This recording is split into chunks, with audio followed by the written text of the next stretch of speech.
Hindi nagpahuli ang ilang celebrities sa pagbibigay pugay sa mga tatay sa pagdiriwang ng Father's Day kahapon. Ang iba idinaan sa social media ang nakaka-touch nilang mensahe. Let's watch this. Isang touching handwritten message ang natanggap ni Daddy Dennis Trillo mula sa uniko ihong si Calix. May the force be with you naman ang peg sa Star Wars-inspired na pagbati ni Michael V sa lahat ng mga tatay. Nag-tweet naman si Lovie Poe para sa lahat ng ama na isinasabuhay ang pagiging haligi ng tahanan.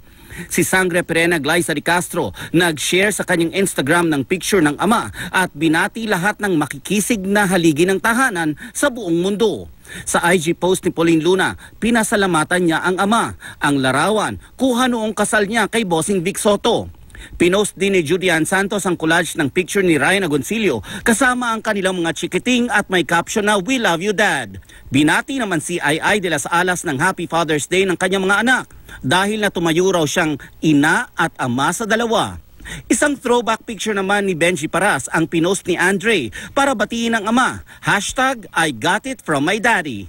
Ipinakita naman ni Asia Songbird Regine Velasquez ang picture na ito ni Nate na gumagawa ng Father's Day card para kay Daddy Ogie Alcacid. Para sa unang balita, Nelson Canlas reporting.